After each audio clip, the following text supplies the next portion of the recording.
നമസ്കാരം. ഇവിടെ തന്നിരിക്കുന്നത് test your knowledge and comprehension of English through reading.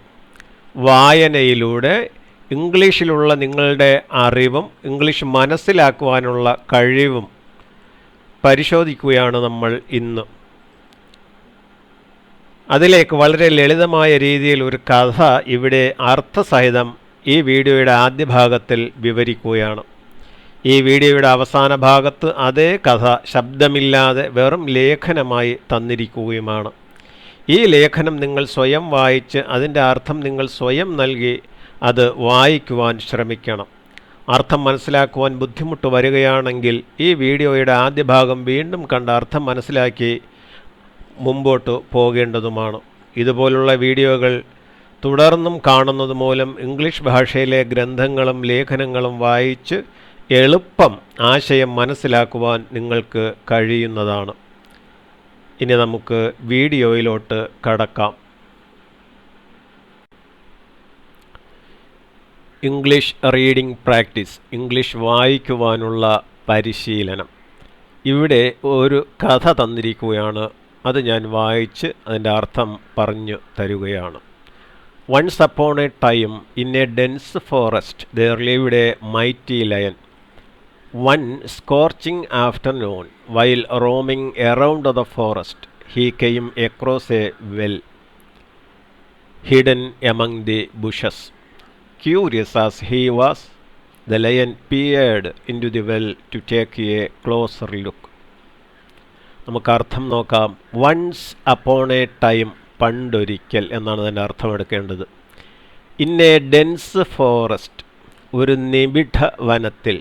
Dense എന്ന് വെച്ചാൽ തിങ്ങി നിറഞ്ഞ വനം എന്ന് വെച്ചാൽ നമ്മൾ മലയാളത്തിൽ അർത്ഥമെടുക്കുമ്പോൾ നിബിഡ വനം എന്ന് പറയും. ഇൻ എ ഡെൻസ് ഫോറസ്റ്റ്, ഒരു നിബിഡ വനത്തിൽ. there lived a mighty lion, ജീവിച്ചിരുന്നു. എ മൈറ്റി ലയൻ, ശക്തനായ അല്ലെങ്കിൽ കരുത്തുറ്റ ഒരു ലയൻ, ഒരു സിംഹം ജീവിച്ചിരുന്നു. there lived, ജീവിച്ചിരുന്നു. ഒരു മൈറ്റി, കരുത്തനായ അല്ലെങ്കിൽ ശക്തനായ ലയൻ, സിംഹം. അപ്പോൾ അർത്ഥം എങ്ങനെയാണ്? വൺസ് അപ്പോൺ എ ടൈം, പണ്ടൊരിക്കൽ. ഇൻ എ ഡെൻസ് ഫോറസ്റ്റ്, ഒരു നിബിഡ വനത്തിൽ. there lived a mighty lion, കരുത്തനായ ഒരു സിംഹം ജീവിച്ചിരുന്നു. One scorching afternoon, while roaming around the forest. One scorching afternoon, ഒരു സ്കോർച്ചിങ് എന്ന് വെച്ചാൽ ചൂടുള്ള, ഒരു നല്ല ചൂടുള്ള ആഫ്റ്റർനൂൺ, ഉച്ചയ്ക്ക് ശേഷം എന്ന് വെച്ചാൽ മധ്യാഹ്നത്തിന് ശേഷമുള്ള ഒരു ചൂടുള്ള ദിനം. While roaming around the forest, roaming എന്ന് പറയുമ്പോൾ പ്രത്യേക ലക്ഷ്യമില്ലാതെ അങ്ങോട്ടും ഇങ്ങോട്ടൊക്കെ നടന്നു പോവുക, അലയുക, അലഞ്ഞു തിരിയുക, അതാണ് റോമിങ്. വൈൽ റോമിങ്, അങ്ങനെ അലഞ്ഞു തിരിഞ്ഞുകൊണ്ടിരുന്നപ്പോൾ എറൗണ്ട് ദി ഫോറസ്റ്റ്, ഫോറസ്റ്റിന് ചുറ്റും, വനത്തിന് ചുറ്റും. അപ്പോൾ വനത്തിന് ചുറ്റും, എറൗണ്ട് എന്ന് വെച്ചാൽ ചുറ്റും എന്നാണ്. പക്ഷേ അപ്പോൾ വനത്തിന് ചുറ്റും എന്ന് പറയുമ്പോൾ വനം നടുവിലും സിംഹം വനത്തിൻ്റെ ചുറ്റിലും കിടന്ന് കറങ്ങുന്നു എന്ന അർത്ഥമല്ല ഇവിടെ എടുക്കേണ്ടത്. വനത്തിലൂടെ അത് അലഞ്ഞു തിരിഞ്ഞുകൊണ്ടിരുന്നപ്പോൾ he came across a well, അവൻ ഒരു കിണറിന് കുറുകെ വന്ന്. എക്രോസ് എന്ന് വെച്ചാൽ കുറുകെ, ഇവിടുത്തെ അർത്ഥം എന്ന് വെച്ചാൽ കിണറിൻ്റെ അടുത്തേക്ക് അത് എത്തിച്ചേർന്നു. ഹീ കെയും, അവൻ വന്നു. എക്രോസ്, കുറുകെ. എ വെൽ, ഒരു കിണർ എന്ന് വെച്ചാൽ അവൻ ഒരു കിണറിൻ്റെ സമീപം എത്തിച്ചേർന്നു. ആ കിണർ എങ്ങനെയുള്ളതാണ്? Hidden among the bushes, hidden, ഒളിഞ്ഞു കിടപ്പുണ്ടായിരുന്നു. എമംഗ് ദി ബുഷസ്, ബുഷ് എന്ന് വെച്ചാൽ കുറ്റിച്ചെടികൾ. ബുഷസ്, കുറ്റിച്ചെടികൾ, അല്ലെങ്കിൽ ഇവിടെ പറയുമ്പോൾ കുറ്റിക്കാടുകൾ. യമങ് എന്ന് വെച്ചാൽ ഇടയ്ക്ക് എന്നർത്ഥം. ബിറ്റ്വീൻ എന്ന് പറയുന്നത് രണ്ട് സാധനങ്ങൾക്കിടയിൽ, ഇടയ്ക്കെന്ന് പറയുമ്പോൾ ബിറ്റ്വീൻ പറയും. രണ്ടിൽ കൂടുതൽ സാധനങ്ങളുടെ ഇടയ്ക്ക് എന്ന് പറയുമ്പോഴാണ് യമങ് എന്ന വാക്ക് ഉപയോഗിക്കുക. രണ്ടിനും ഇടയ്ക്ക് എന്നാണ് അർത്ഥം. ഹിഡൻ യമങ് ദി ബുഷസ്, കുറ്റിക്കാട്ടിനുള്ളിൽ ഒളിച്ചു കിടന്നിരുന്ന ഒരു കിണറിനടുത്തേക്ക് ആരെത്തിച്ചേർന്നു?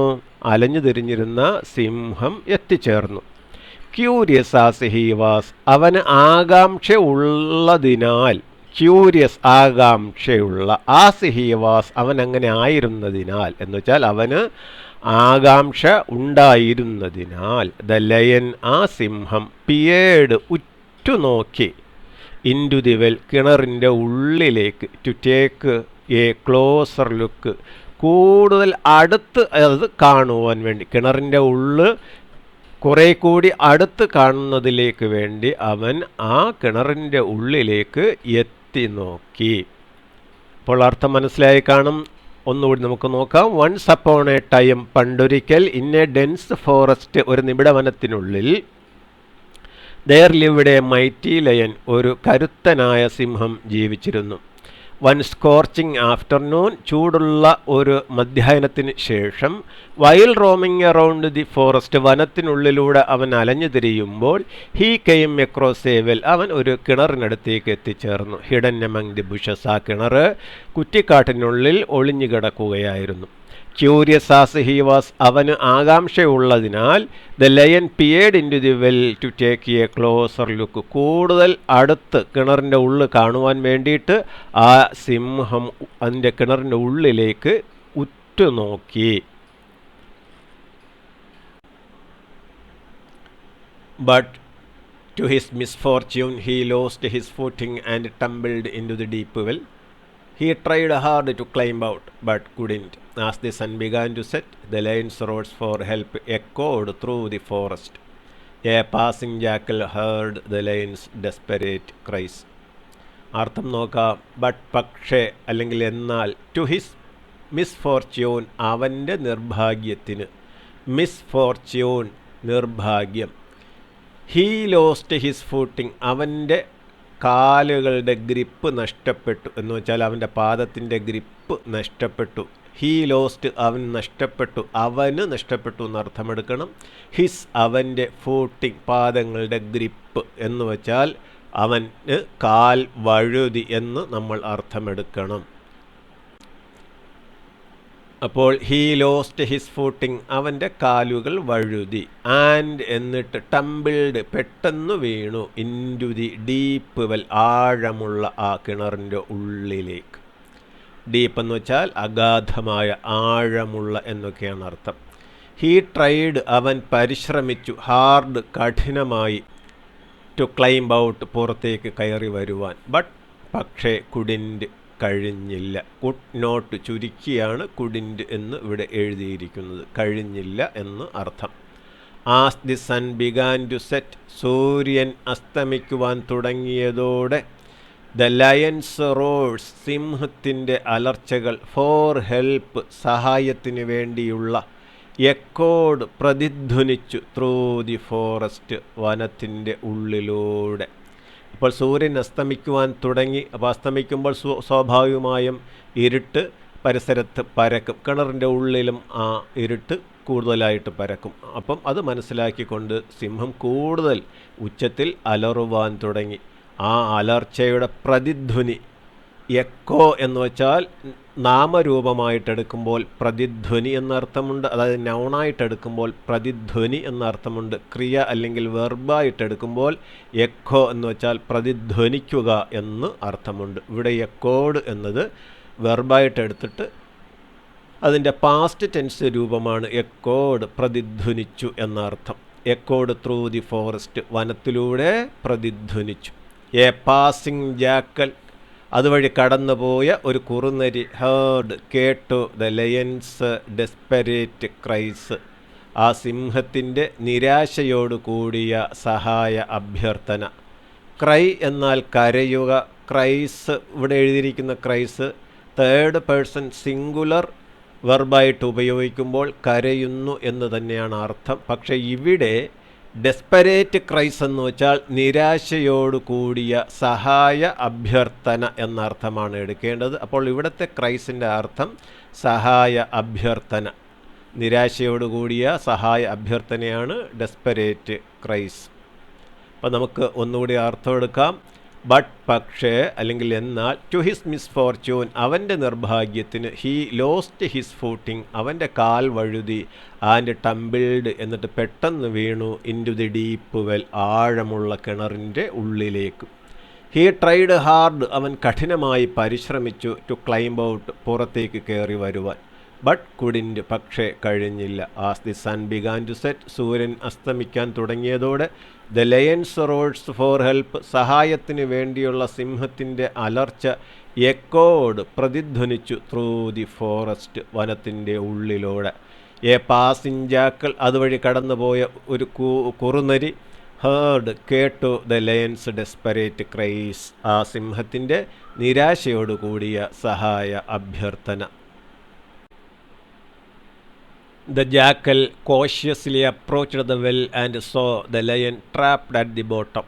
The jackal told the lion not to worry and promised to help. The jackal gathered all the animals in the forest. They tied vines together and made a rope long enough to reach the lion. അർത്ഥം നോക്കാം. The jackal cautiously approached the well. The jackal, കുറുനരി, ആ കുറുനരി, cautiously, ജാഗ്രതയോടെ അല്ലെങ്കിൽ കരുതലോടെ, approached, സമീപിച്ചു, the well, ആ കിണറിനെ. അപ്പോൾ സിംഹത്തിൻ്റെ അലർച്ച കേട്ട് അതുവഴി കടന്നു വന്ന കുറുനരി എന്ത് ചെയ്തു എന്നാണ് ഇവിടെ പറയുന്നത്.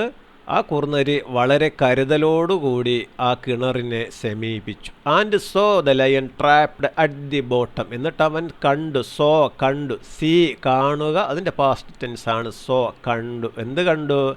ദ ലയൺ ട്രാപ്ഡ്, ആ സിംഹം കുടുങ്ങിക്കിടക്കുന്നു. ട്രാപ്ഡ്, കുടുങ്ങി. അറ്റ് ദി ബോട്ടം, ഏറ്റവും അടിവശത്ത്. At the bottom of the well, ആ കിണറിൻ്റെ ഏറ്റവും അടിവശത്ത് ആ സിംഹം കുടുങ്ങിക്കിടക്കുന്നത് ആ കുറുനരി കണ്ടു. The jackal told the lion, ആ കുറുനരി സിംഹത്തിനോട് പറഞ്ഞു. എന്തു പറഞ്ഞു? നോട്ട് ടു വറി, വ്യാകുലപ്പെടരുത്, നിങ്ങൾ വ്യാകുലപ്പെടേണ്ടതില്ല, നിങ്ങൾ ദുഃഖിക്കേണ്ടതില്ല. എന്നിട്ട് എന്ത് ചെയ്തു? ആൻഡ് പ്രോമിസ്ഡ്, വാഗ്ദാനം കൊടുത്തു, ടു ഹെൽപ്പ്, സഹായിക്കാം എന്ന് വെച്ചാൽ ആ കുറുനരി സിംഹത്തിനോട് പറഞ്ഞത്, നിങ്ങൾ വ്യാകുലപ്പെടേണ്ടതില്ല, ഞാൻ നിങ്ങളെ സഹായിക്കാം. എന്നിട്ട് ആ കുറുനരി പിന്നീട് എന്ത് ചെയ്തു? The jackal gathered all the animals in the forest. The jackal, കുറുനരി, ഗാദേർഡ്, വിളിച്ചു കൂട്ടി. ഗ്യാദർ, ഒത്തുകൂടുക, ഗ്യാദേർഡ്, ഒത്തുകൂടി എന്നാണ് അർത്ഥം. പക്ഷേ ഇവിടെ the jackal gathered all the animals എന്ന പറയുമ്പോൾ അർത്ഥമെടുക്കേണ്ടത് ഗാദേർഡ് എന്ന് വെച്ചാൽ ഇവിടെ വിളിച്ചു കൂട്ടി എന്നർത്ഥമാണ് എടുക്കേണ്ടത്. ഗ്യാദർ എന്ന വാക്കിനർത്ഥം ഒത്തുകൂടുക, ഗാദേർഡ്, ഒത്തുകൂടി എന്നാണ് അർത്ഥം. എന്നാൽ ഇവിടെ the jackal gathered all the animals എന്ന് പറയുമ്പോൾ ആ കുറുനരി എല്ലാ മൃഗങ്ങളെയും വിളിച്ചു കൂട്ടി. ഇൻ ദ ഫോറസ്റ്റ്, വനത്തിനുള്ളിലുള്ള എല്ലാ മൃഗങ്ങളെയും ആ കുറുനരി ഗാദേർഡ്, വിളിച്ചു കൂട്ടി. എന്നിട്ട് ദൈ ടൈഡ് വൈൻസ്, ദൈ ടൈഡ്, അവർ കെട്ടി, വൈൻസ്, മുന്തിരി വള്ളികൾ. ഇവിടെ VINE, വൈന്, മുന്തിരി വള്ളി അല്ലെങ്കിൽ വള്ളിച്ചെടി എന്നുള്ള അർത്ഥം അതിന് ഉണ്ട്. വൈൻസ് എന്ന് വെച്ചാൽ മുന്തിരി വള്ളികൾ, അത് കെട്ടി. ദൈ ടൈഡ് വൈൻസ്, അവർ മുന്തിരി വള്ളികൾ കെട്ടി. പക്ഷേ ഇവിടെ നമ്മൾ സാധാരണ വൈൻ എന്ന് പറയുന്ന, വൈൻ പാർലർ എന്നൊക്കെ പറഞ്ഞ് കേട്ടിട്ടുള്ള വൈൻ എന്ന് പറയുന്നത്, ഇതിലെ വി മാറി വിക്ക് പകരം W വരുന്ന വൈനാണ്. അതായത് മുന്തിരിച്ചാറ് പുളിപ്പിച്ച് ലഹരിയാക്കി കുടിക്കുന്ന വൈൻ എന്നത് WINE ആണ്. അതാണ് കുടിക്കുവാനുള്ള പാനീയം, വൈൻ. പക്ഷേ W-ന് പകരം V വന്നാൽ അത് മുന്തിരി ചെടി, മുന്തിരി വള്ളി എന്നൊക്കെയാണ് അർത്ഥം. ദേ ടൈഡ് വൈൻസ് ടുഗദർ, അവർ മുന്തിരി വള്ളികൾ ഒരുമിച്ച് കെട്ടി. ടുഗദർ, ഒരുമിച്ച്. ടുഗദറിൻ്റെ സ്പെല്ലിംഗ് പഠിക്കുവാൻ എളുപ്പ വഴിയുണ്ട്. അതിനെ 3 വാക്കായിട്ട് വിഘടിപ്പിച്ചാൽ മതി. ടു ഗെറ്റ് ഹെർ, അവളെ നേടാൻ. ടു ഗെറ്റ്, അവളെ നേടാൻ. ടു ഗെറ്റ് ഹെർ എന്ന് വെച്ചാൽ അർത്ഥം അവളെ നേടാൻ. ടു ഗെറ്റ്, നേടുക, ഹെർ, അവളെ. ആ ടു ഗെറ്റ് ഹെർ, അവളെ നേടാൻ എന്നിങ്ങനെ പഠിച്ചിരുന്നാൽ ടുഗദറിൻ്റെ സ്പെല്ലിംഗ് ഒരിക്കലും തെറ്റുകയില്ല. അത് 3 കൂട്ടിച്ചേർത്ത് വായിച്ചാൽ ടുഗദർ എന്ന് കിട്ടും. ആൻഡ് മെയ്ഡ് എ റോപ്പ്, എന്നിട്ട് അവരൊരു കയറുണ്ടാക്കി, കയർ പോലുള്ള ഒരു വസ്തു ഉണ്ടാക്കി. ലോങ് ഇനഫ്, ആവശ്യമായ നീളത്തിന്. ഇനഫ് എന്ന് വെച്ചാൽ വേണ്ടുവോളം, മതിയായ. അപ്പോൾ ലോങ് ഇനഫ് ആവശ്യമായ നീളത്തിന് ടു റീച്ച് ദ ലയൻ സിംഹത്തിന് എത്തിച്ചേരത്തക്ക രീതിയിൽ എന്ന് വെച്ചാൽ സിംഹത്തിൻ്റെ അടുത്തേക്ക് എത്തത്തക്ക രീതിയിൽ ആവശ്യമായ നീളത്തിൽ അവർ മുന്തിരിവള്ളികൾ കൂട്ടിച്ചേർത്ത് ഒരു റോപ്പ് ഉണ്ടാക്കി. അപ്പോൾ നമുക്കിനി അർത്ഥം ഒന്നുകൂടെ നോക്കാം. The jackal cautiously approached the well, ആ കുറുനരി കരുതലോടുകൂടി കിണറിനെ സമീപിച്ചു.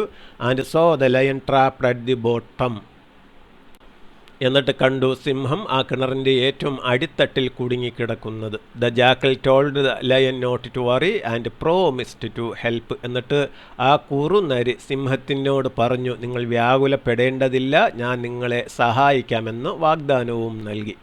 The jackal gathered all the animals in the forest, ആ കുറുനരി കാട്ടിലുള്ള എല്ലാ മൃഗങ്ങളെയും വിളിച്ചു ചേർത്തു.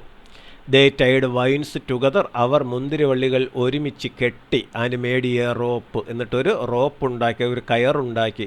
Long enough to reach the lion, സിംഹത്തിന് അടുത്തേക്ക് എത്തത്തക്ക അത്രയും നീളമുള്ള അല്ലെങ്കിൽ അത്രയും ആവശ്യമായ നീളത്തിൽ അവർ മുന്തിരിവള്ളികൾ കൂട്ടിച്ചേർത്ത് ഒരു റോപ്പ് ഉണ്ടാക്കി. With the rope, the animals pulled the lion out of the well. The lion was grateful to the jackal and to the other animals. He thanked them and promised to be their good friend forever. And from that day on, the lion lived happily with his new friends. നമുക്ക് അർത്ഥം നോക്കാം. With the rope, ആ rope ഉപയോഗിച്ചുകൊണ്ട് the animals pulled the lion out of the well, കിണറിൽ നിന്ന് സിംഹത്തെ മൃഗങ്ങൾ വലിച്ചിട്ടു എന്ന് വെച്ചാൽ വലിച്ച് വെളിയിലേക്ക് ഇട്ടു. ദ ലയൻ വാസ് ഗ്രേറ്റ്ഫുൾ, സിംഹത്തിന് നന്ദി ഉണ്ടായിരുന്നു. To the jackal and to the other animals, കുറുനരിയോടും മറ്റു മൃഗങ്ങളോടും സിംഹത്തിന് നന്ദിയുണ്ടായിരുന്നു. ഗ്രേറ്റ്ഫുൾ എന്ന വാക്കിനർത്ഥം നന്ദിയുള്ള. ഹീ താങ്ക്ഡ് ദം, അവൻ അവർക്കെല്ലാവർക്കും നന്ദി പറഞ്ഞു. And promised to be their good friend forever, and promised എന്നിട്ട് വാഗ്ദാനം നൽകി, ടു ബി ആയിരിക്കുമെന്ന്, their good friend forever അവരുടെ നല്ല സുഹൃത്ത് എന്നേക്കും. എന്നേക്കും, ഫോർ എവർ എന്ന് വെച്ചാൽ എന്നേക്കും, എല്ലായ്പ്പോഴും. എല്ലായ്പ്പോഴും അല്ലെങ്കിൽ എന്നേക്കും അവരുടെ നല്ല സുഹൃത്തായിരിക്കും എന്ന് ആ സിംഹം പ്രോമിസ്ഡ് വാഗ്ദാനവും നൽകി. And from that day on, എന്നിട്ട് ആ ദിവസം മുതൽ ദ ലയൻ ലിവ്ഡ് ഹാപ്പിലി, ആ സിംഹം സന്തോഷത്തോടെ ജീവിച്ചു. വിത്ത് ഹിസ് ന്യൂ ഫ്രണ്ട്സ്, അവൻ്റെ പുതിയ കൂട്ടുകാരോടൊപ്പം. അപ്പോൾ ഒന്നുകൂടെ അർത്ഥമെടുക്കാം. വിത്ത് ദി റോപ്പ്, റോപ്പ് ഉപയോഗിച്ചുകൊണ്ട് ദ അനിമൽസ് മൃഗങ്ങൾ, പുൾഡ് വലിച്ചു, ദ ലയൻ സിംഹത്തെ, ഔട്ട് ഓഫ് ദി വെൽ കിണറ്റിൽ നിന്ന്. ദ ലയൻ വാസ് ഗ്രേറ്റ്ഫുൾ, സിംഹത്തിന് നന്ദിയുണ്ടായിരുന്നു. ടു ദി ജാക്കൽ, കുറുനരിയോടും. And to the other animals, മറ്റ് മൃഗങ്ങളോടും. ഹീ താങ്ക്ഡ് ദം, അവൻ അവരോട് നന്ദി പറഞ്ഞു. ആൻഡ് പ്രോമിസ്ഡ് എന്നിട്ട് വാഗ്ദാനം നൽകി. ടു ബി ആയിരിക്കുമെന്ന്, ദെയർ ഗുഡ് ഫ്രണ്ട് അവരുടെ നല്ല സുഹൃത്ത്, ഫോർ എവർ എന്നേക്കും. ആൻഡ് എന്നിട്ട് ഫ്രം ദാറ്റ് ഡേ ഓൺ, ആ ദിവസം മുതൽ ദ ലയൻ ലിവ്ഡ് സിംഹം ജീവിച്ചു, ഹാപ്പിലി സന്തോഷത്തോടെ, വിത്ത് ഹിസ് ന്യൂ ഫ്രണ്ട്സ് അവൻ്റെ പുതിയ കൂട്ടുകാരോടൊപ്പം. നമ്മളൊരു കഥ കേട്ട് കഴിഞ്ഞിരിക്കുന്നു. ഇനി ഇവിടെ തന്നിരിക്കുന്നത് test your knowledge and comprehension of English through reading. Test എന്ന് വെച്ചാൽ പരിശോധിക്കുക, യുവർ നോളജ് നിങ്ങളുടെ അറിവ്, ആൻഡ് എന്നിട്ട് കോംപ്രഹെൻഷൻ ഓഫ് ഇംഗ്ലീഷ് ഇംഗ്ലീഷ് മനസ്സിലാക്കുവാനുള്ള കഴിവ്. കോംപ്രഹെൻഷൻ എന്ന് വെച്ചാൽ ധാരണ എന്ന് വെച്ചാൽ എന്തെങ്കിലും കാര്യത്തെപ്പറ്റി മനസ്സിലാക്കുവാനുള്ള കഴിവ്, അതാണ് കോംപ്രഹെൻഷൻ. അപ്പോൾ കോംപ്രഹെൻഷൻ ഓഫ് ഇംഗ്ലീഷ് ഇംഗ്ലീഷ് മനസ്സിലാക്കുവാനുള്ള നിങ്ങളുടെ കഴിവും, അതുകൂടാതെ നോളജും എന്ന് വെച്ചാൽ ഇംഗ്ലീഷിനെ പറ്റിയുള്ള നിങ്ങളുടെ അറിവും ഇംഗ്ലീഷ് മനസ്സിലാക്കുവാനുള്ള കഴിവും ത്രൂ റീഡിങ് വായനയിലൂടെ ഇംഗ്ലീഷ് മനസ്സിലാക്കുവാനുള്ള കഴിവും ഇംഗ്ലീഷിനെ പറ്റിയുള്ള നിങ്ങളുടെ അറിവും ഇവിടെ പരിശോധിക്കുന്നു എന്നാണ് ഇവിടെ എഴുതിയിരിക്കുന്നത്. അപ്പോൾ നമ്മളൊരു കഥ കേട്ട് കഴിഞ്ഞു. ഇനി ആ കഥ ശബ്ദമില്ലാതെ ഇതിന് ശേഷം തന്നിരിക്കുകയാണ്. നിങ്ങൾ ആ കഥ വീണ്ടും വായിക്കണം. വായിച്ച് തുടക്കം മുതൽ ഒടുക്കം വരെ അത് വായിച്ച് ഓരോ സെൻറ്റൻസിൻ്റെയും ഓരോ വാക്കിൻ്റെയും അർത്ഥം മനസ്സിലാക്കണം. എവിടെയെങ്കിലും അർത്ഥം മനസ്സിലാക്കുവാൻ ബുദ്ധിമുട്ട് അനുഭവപ്പെടുകയാണെങ്കിൽ ഈ വീഡിയോ തുടക്കം മുതൽ കണ്ട് വീണ്ടും അർത്ഥം മനസ്സിലാക്കിയിട്ട് മുമ്പോട്ട് പോകണം. ഇങ്ങനെ പ്രാക്ടീസ് ചെയ്യുന്നത് മൂലം നമുക്ക് ഭാവിയിൽ എല്ലാത്തരം ഇംഗ്ലീഷ് ലേഖനങ്ങളും ഇംഗ്ലീഷ് ഗ്രന്ഥങ്ങളും വളരെ എളുപ്പം വായിച്ച് മനസ്സിലാക്കുവാൻ കഴിയുന്നതായിരിക്കും.